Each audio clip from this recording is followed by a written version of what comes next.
రాజమండ్రిలో ఏదైతే డాక్టర్ ప్రియాంక ఘటన అయితే సంచలనంగా మారింది. ఏదైతే అక్కడ జరిగినటువంటి ఘటనపై ఇప్పటికే అనేక అనుమానాలు అయితే వ్యక్తం చేస్తున్నటువంటి పరిస్థితి ప్రధానంగా ఉంది. ఇప్పటికే తను కొన ఊపిరితో హాస్పిటల్లో ఆ వెంటిలేటర్పై ఉన్నప్పటికీ తనకైతే అనేక మంది ఇప్పటికే విద్యార్థులు రాజమండ్రిలో మద్దతు తెలుపుతూ ఒక నిరసన కార్యక్రమం కూడా చేపట్టారు. అలాగే దీనికి సంబంధించి ఇక్కడ ఉన్నటువంటి రాజమండ్రిలో వరుస ఘటనలపై ఆందోళన వ్యక్తం చేస్తున్న పరిస్థితి ప్రధానంగా. దీనిపై ఇప్పుడు వైసీపీకి సంబంధించిన రాష్ట్ర జాతీయ అధికార ప్రతినిధి మాజీ ఎంపీ మార్గాని భరత్ గారు కూడా దీనిపై కూడా మండిపడతారు. మరిన్ని విషయాలు తెలుసుకునే ప్రయత్నం చేద్దాం.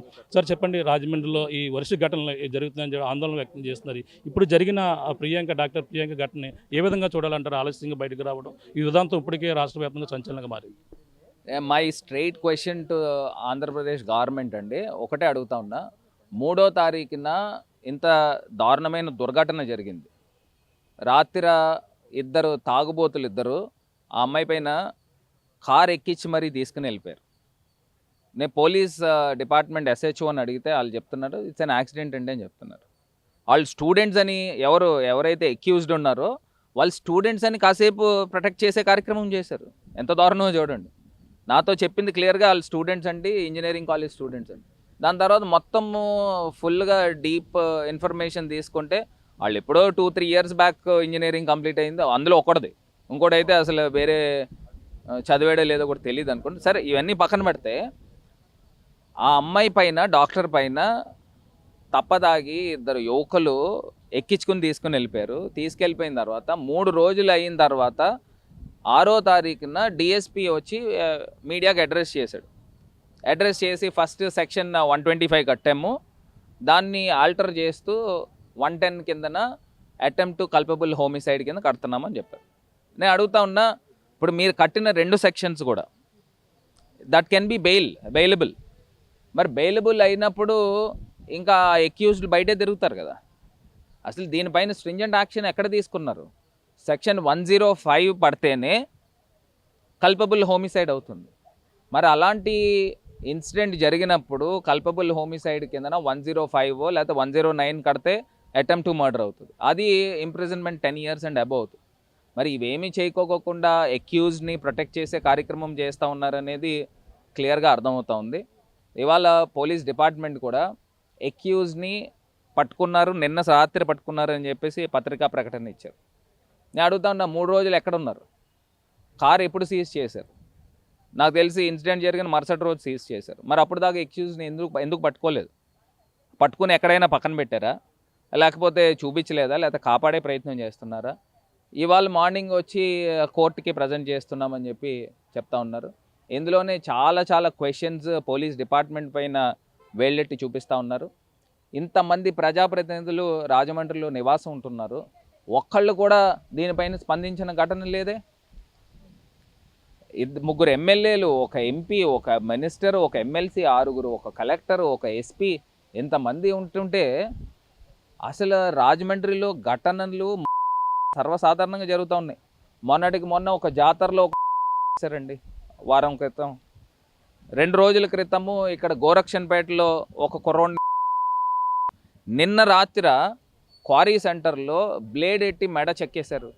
అతను హాస్పిటల్లో ప్రాణంతో కొట్టుమిట్టాడుతూ ఉన్నాడు.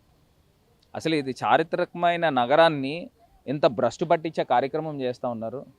ఇంత దిక్కుమాలని ప్రజాప్రతినిధులు వస్తేనే లా అండ్ ఆర్డర్ ఇంత దారుణంగా అయిపోతాయి.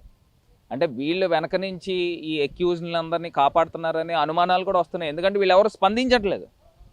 దానికి అర్థం ఏంటో కూడా అర్థం కావట్లా. ఇది మొత్తం అంతా కూడా ఫెయిల్యూర్ ఆఫ్ ఆంధ్రప్రదేశ్ కూటమి ప్రభుత్వం అండి. సో ఖచ్చితంగా చంద్రబాబు నాయుడు గారికి ఆయన డైలాగ్ ఆయనకు ఒకసారి గుర్తు చేస్తున్నా. ఎవరైనా ఆడపిల్ల పైన చేయేస్తే అతనికి ఆఖరి రోజు అని చెప్పిన ఇదే చంద్రబాబు నాయుడు గారు 3 రోజుల పాటు ఒక ఆడపిల్లని ప్రయత్నం చేసిన వ్యక్తుల్ని 3 రోజులు అయినా కూడా వెలుగులోకి రాకుండా అడ్డుకున్నారంటే మీ యొక్క యంత్రాంగం ఎంత గొప్పగా పనిచేస్తుందో. మీరు మాటలన్నీ కూడా డైలాగులకే పరిమితం తప్పితే ఇంకోటి కాదు.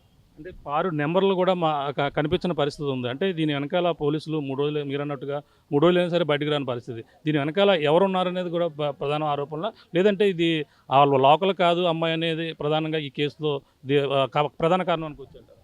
అండ్ ఇప్పుడు అన్బయాస్డ్గా ఎవరైనా కానివ్వండి, లోకల్ నాన్ లోకల్ ఏంటండి, అన్యాయం జరిగితే ప్రతి ఒక్కళ్ళు స్పందించాలండి. ఈ ప్రభుత్వానికి బాధ్యతే అది.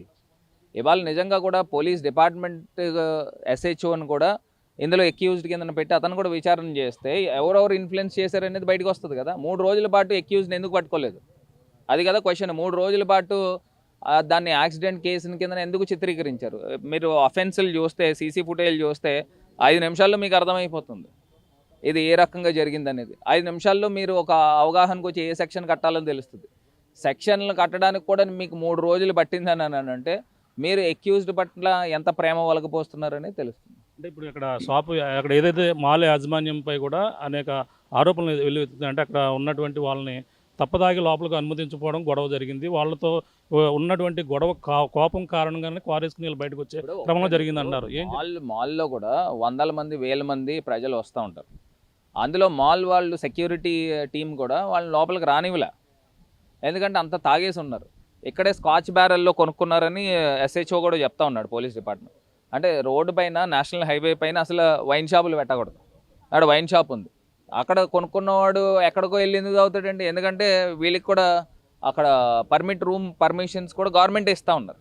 అక్కడే పక్కన ఎక్కడో తాగేసి వచ్చి మాల్లోకి దూరి ఈ రకమైన కార్యక్రమాలు చేస్తారు. ఇప్పుడు మాల్ కూడా వాళ్ళు కూడా ఎంటర్టైన్ చేయలేదు, అంటే లోపలికి రానివ్వకపోతే అతను బయటకు వచ్చేసి గుద్ది వెళ్ళిపోయాడు. అసలు నిజంగా గుద్దిన వాళ్ళు ఎవరు?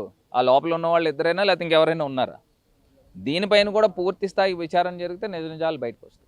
అంటే ప్రధానంగా అక్కడ గేట్ దగ్గర కూడా క్లోజ్ చేసే ప్రయత్నం, అంటే కారుని ఆపే ప్రయత్నం కూడా జరిగిందని కూడా అంటున్నారు.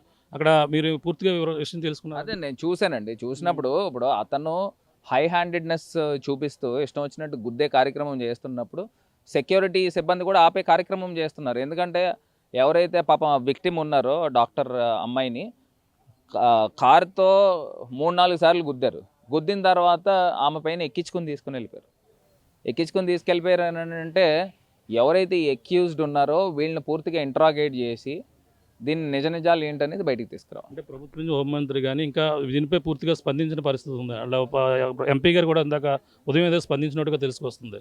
ఈ పరిణామాన్ని ఎలా చూడండి? అదే నేను అడుగుతున్నానండి. ఇప్పుడు ఈ యొక్క ఇష్యూస్ వెలుగులోకి వచ్చిన తర్వాత కానీ మాట్లాడరు వీళ్ళు ఎవరును. అంటే అప్పుడు దాకా పొలిటికల్ ఇన్ఫ్లుయెన్స్తో దీన్ని డైల్యూట్ చేసేసి ఈ కేసుని తారుమారు చేసే కార్యక్రమం చేస్తున్నారు. ఎప్పుడైతే మేము ప్రతిపక్షంగా మేము బాధ్యత తీసుకొని దీన్ని ఎప్పుడైతే ప్రజల్లోకి తీసుకువెళ్తున్నామో అప్పటికప్పుడు హుటాహుటిన ఈ హోమ్ మినిస్టర్లు కానీ లేకపోతే ఈ ప్రజాప్రతినిధులు కానీ అప్పుడు మాట్లాడుతున్నారు. ఇప్పటికీ కూడా నేను చెప్తున్నా, సెక్షన్ 110 అంటే అది అటెంప్ట్ టు కల్పబుల్ హోమిసైడ్, అంటే 3 years నుంచి 7 years దాకా ఇంప్రిజన్మెంట్, అంటే దట్ కెన్ బి బెయిలబుల్. ఇప్పుడు సెక్షన్ 105 ఎందుకు అట్రాక్ట్ కాదు అని అడుగుతున్నా. 105 అట్రాక్ట్ అయితే 10 years ఇంప్రిజన్మెంట్ కాబట్టి ఆ యొక్క ఎవరైతే నిందితుడు ఉన్నాడో అతనికి శిక్ష పడేదానికి అవకాశం ఉంటుంది. లేకపోతే ఏమవుతుందంటే ఇప్పుడు బెయిల్ ఇచ్చేస్తారు, బయటకు వచ్చేస్తాడు, బయట తిరిగేస్తాడు, ఈ ఇష్యూ పక్కకి వెళ్ళిపోతుంది కదా. అంటే రాజమండ్రిలో వరుస ఘటనలు జరుగుతుందని ఆందోళన వ్యక్తం చేస్తున్నారు. రాబోయే పుష్కరాలకి ఈ లాండ్ ఆర్డర్ విషయంలో ఎలా ఉంటే బాగుంటుంది? చెప్పినట్టండి, మొన్న జాతర జరిగినప్పుడు ఒక కుర్రోడిని, ఒక రౌడీ షీటర్ని, ఇంకో 2 రౌడీ షీటర్లు, దాని తర్వాత 2 రోజుల క్రితము గోరక్షణపేటలో ఒక కుర్రోడిని తల మీద రాళ్లతో దాడి చేసి, నిన్నటికి నిన్న రాత్రి క్వారీ సెంటర్లో ఒక యువకుడిని బ్లేడ్ పెట్టి విచక్షణారహితంగా దాడి చేసి మెడంతా కూడా కోసేసిన సందర్భం. ఇవి వెలుగులోకి వచ్చే ఈ ఇన్సిడెంట్స్ వెలుగులోకి రాలేని ఇంకెన్ని ఉంటున్నాయో. ఇవాళ వెరీ ఇన్కాంపిటెంట్ ప్రజాప్రతినిధులు రాజమండ్రిలో ఉన్నారు. ఆఫీసర్లను కూడా నేను సీరియస్గా తెలియపరుస్తూ ఉన్నా, మీరు ఏ రకమైన రాజకీయ ఒత్తిడికి లోను కావద్దు. మీ యొక్క డ్యూటీస్ని మీరు ఏదైతే ఇండియన్ కాన్స్టిట్యూషన్ పైన ప్రమాణం చేసి మీరు ఏదైతే ఓత్ తీసుకున్నారో దాని ప్రకారంగా జస్టిస్ హ్యాస్ టు ప్రివైల్ అండి. మీరు మీ యొక్క డ్యూటీస్ని సక్రమంగా డిశ్చార్జ్ చేయమని నేను అపీల్ చేస్తాను. అమ్మాయికి అండగా ఉంటారా వైసీపీ తరపున మీరు అందరూ? 100కి 100% అండి. ఇప్పుడు నేను ఆ ఇష్యూని రైజ్ చేసిన తర్వాతే ఇమీడియట్గా పోలీస్ డిపార్ట్మెంట్ కూడా హుటాహుటిన ప్రెస్ మీట్ పెట్టారు. ఎందుకంటే నాకు 2 days బ్యాక్ కొంతమంది డాక్టర్స్ కమ్యూనిటీ నుంచి నాకు 3-4 ఫోన్లు చేసి ఈ రకంగా ఇలా జరిగిందండి, పోలీస్ డిపార్ట్మెంట్ కూడా దీన్ని సప్రెస్ చేస్తున్నారని నాతో చెప్పిన సందర్భం. అప్పుడు కానీ నాకు కూడా తెలియదు ఇన్సిడెంట్. అప్పుడు తెలిసిన తర్వాత నేను ఇమీడియట్గా డిపార్ట్మెంట్కి ఫోన్ చేసి కనుక్కుంటే ఎస్హెచ్ఓ అని చెప్తున్నారంటే ఇట్స్ అన్ యాక్సిడెంట్, వాళ్ళు గుద్దిన వాళ్ళు కూడా అక్యూజ్డ్ కూడా వాళ్ళు కూడా కాలేజ్ స్టూడెంట్స్ అని చెప్తా ఉన్నారు. ఏంటంటే కాలేజ్ స్టూడెంట్స్ ఎప్పుడో ఇంజనీరింగ్ కంప్లీట్ అయ్యి 4-5 ఏళ్ళు అయిన వాళ్ళు కాలేజ్ స్టూడెంట్స్ అని ఎట్లా చెప్తారండి? ఇంతకీ ఎవరండి వాళ్ళు, ఏం చేస్తున్నారు ఏంటనేది కూడా మీరు ఏమైనా తెలుసు? వాళ్ళు ఎవరో కూడా నాకు కూడా ఐడియా లేదండి. దీనిపైన కూడా పూర్తిగా తెలుసుకోవాలి, ఇతని బ్యాక్గ్రౌండ్ ఏంటి, వాళ్ళు ఇన్సిడెంట్ ఏంటి. కానీ ఇలాంటి ఘటనలు మళ్ళీ ఎప్పుడు కూడా పునరావృతం కాకూడదు. డాక్టర్ ప్రియాంక వాళ్ళ కుటుంబానికి పూర్తి స్థాయిగా భరోసా ఇస్తామన్నాము. ఆమె తరపున మేము పోరాటం చేస్తామని కూడా భరోసా ఇస్తాం. ఇది పరిస్థితి. జరిగిన ఘటనపై అనేక అనుమానాలు అయితే వ్యక్తం అవుతున్నాయని చెప్తున్నారు. అలాగే ఘటన జరిగి 3వ తేదీన జరిగితే తర్వాత అది 3 రోజుల తర్వాత వరకు కూడా బయటకు రాకపోవడం, అలాగే దీని వెనకాల ఇది కేవలం ఒక యాక్సిడెంట్గానే పరిగణించడం, పోలీసుల తీరుపై కూడా అనేక అనుమానాలు అయితే వ్యక్తం అవుతున్నాయని కూడా చెప్పుకొస్తున్నారు. రాజమండ్రిలో ఇటువంటి ఘటనలు, వరుస ఘటనలు జరుగుతున్నా సరే ప్రజాప్రతినిధులు కానీ లా అండ్ ఆర్డర్ విషయంలో కూడా ఎవరు పట్టించుకునే పరిస్థితులు అయితే కనబడడం లేదు. ప్రశాంతమైనటువంటి రాజమహేంద్రవరంలో ఒక పక్కన పుష్కరాలకు కూడా సంసిద్ధమవుతున్న నేపథ్యంలో ఇటువంటి వాతావరణం ఈ విధంగా జరుగుతుంటే మాత్రం ఇక్కడ ఇటువంటి ఘటనలు అయితే పునరావృతం అవుతున్నాయి. ఈ ఘటనపై అనేక అనుమానాలు ఉన్నాయి. పక్కన ఎవరైతే దీనికి సంబంధించిన అధికారులు ఎవరైతే ఉన్నారో వాళ్ళు కూడా పూర్తి స్థాయిలో విచారణ అయితే జరగాలి. జరిగిన తీరు చూస్తే ప్రతి ఒక్కరిని కూడా కలవరపాటు గురి చేస్తుందని కూడా చెప్పుకొస్తున్నారు. ఏదేమైనా బాధితురాలకైతే ప్రియాంకకి అండగా ఉంటాం. ఏదేమైనా ఈ జరిగిన ఘటనపై పూర్తి విచారణ అయితే జరగాలి. నిందితులకైతే శిక్ష పడాలి. ఇటువంటి ఘటనలు రాజమండ్రిలో పునరావృతం కాకుండా ఇక్కడ ఉన్నటువంటి ప్రజాప్రతినిధులు అనేక మంది ఉన్నప్పటికీ వాళ్ళైతే పూర్తి స్థాయిలో చర్యలు చేపట్టాలంటూ కూడా ఏదేమైనా బాధితులకి అండగా నిలుస్తామని, అలాగే వైసీపీ జాతీయ ప్రధాన కార్యదర్శి అధికార ప్రతినిధి ఎవరైతే ఉన్నారో మార్గాన్ని భారత్ అయితే చెప్తున్న పరిస్థితి ప్రధానంగా ఉందని చెప్పాలి. ఇప్పుడున్న తాజా పరిస్థితి. అనిల్తో ప్రకాష్ RTV రాజమండ్రి నుంచి.